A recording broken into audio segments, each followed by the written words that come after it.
So this is the third installment of my three-part series on building a better future for military families. In part one, I talked about bias, specifically civilian bias and how it operates. In part two, I talked about power, political power, who has it, who doesn't, and why we all need to be able to have access to it. In this final part, I'm going to be talking about how you can promote human dignity for soldiers, veterans, and military families, whether you're a member of the military or you never have been. How we go about doing that, promoting human dignity, is the same for everybody. And there's a reason that they're called civil rights, not civilian rights. And that reason is that the military, because they fought to secure these freedoms, of anybody in our nation, the military should have access to these protections at a federal and a state level that we call civil rights, whether that's fair housing, economic opportunity, protection from hate crimes, you name it. We should have it, but my own history shows that we don't. And listening to soldiers and veterans and military families, as I've heard them, in the comments of my own videos where they reference how bad the VA is, how they get treated by their own elected representatives. This should shock us, and it should inspire us to speak up with military families, soldiers, and veterans who clearly don't feel like they can share these things publicly. They share them in other veterans and other soldiers' TikTok comments because the way that they get treated in society when they are honest to those who have power, who are largely civilians. So if you want to promote human dignity for soldiers, veterans, and military families, it means to speak up. I know it's hard. If you're a soldier or a veteran, it's hard. I get shut down a lot. I've had the cops called on me 3 times in the last 2 years. I've had two failed federal investigations. I have a congressman who won't respond to me. And I'm out of a career field because I blew the whistle on poor treatment at a major research institution. So I know what the costs are, and the costs don't stop when you come home from battle or when you transition out of the military. They don't stop. The fight is always going to be there. The hope that I draw, or the inspiration I draw, is from the original civil rights movement.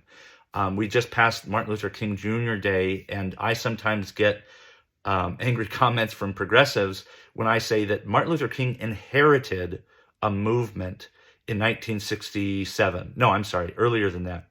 Throughout the 50s, the civil rights movement was begun by Black soldiers coming home from World War II, expecting that contract of, I fought for these rights, I deserve these rights.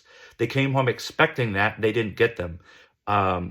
Jackie Robinson was court-martialed for doing what Rosa Parks did later.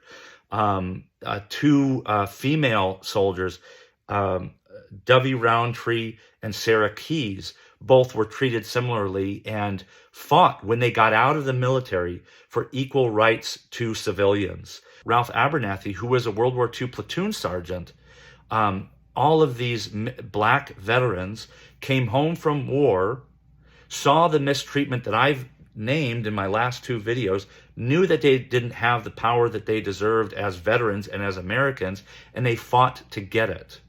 I get a lot of flack from institutional people like Mike Levin, VFW schmucks, because I don't know, because I'm abrasive, because I don't accept the treatment that I'm expected to allow. And so I get people that hang up on me or slam their door in their face or don't answer calls or abandon their district office. But that's what it means to fight. There will be costs, but the benefit is worth it. Human dignity, civil rights are worth it. If you don't believe me, ask a soldier or a veteran, probably a veteran, ask them how they really feel. And if they are angry when they tell you how they feel, and you don't like how that makes you feel, that illustrates the point I'm making in these videos. If you really support soldiers and veterans, you'll be willing to hear that frustration, that anger, that anxiety, even if it may be directed at you. It may be felt in a wide societal sense on the part of individual veterans. But if you're a civilian, you've contributed to that society, that community, that sense, that feeling that veterans get that we don't get. As I said in one video to a VA psychiatrist, we don't get to vent. We don't get to tell you how we really feel because there are consequences. Some veterans are afraid of getting their guns taken away. Some veterans are afraid of being involuntarily committed. And those are valid fears. If you can't hear them as a civilian, if you can't hear them, that is what I mean when I say civilian bias. If you hear that and you get angry and you withdraw and you reserve your political power, your own moral agency and your ability to change things because of how some veteran made you feel, that is what I mean by veterans lacking access to political power. We're a minority in America. We will not get anything done just because it's the right thing.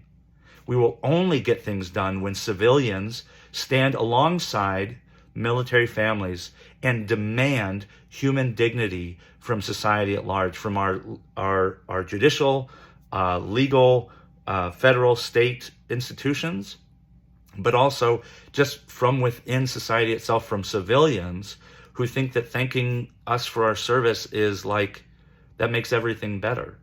So if you want to build a better future for soldiers, veterans, military families, go to my Substack. You can read more background on these videos that I've been making.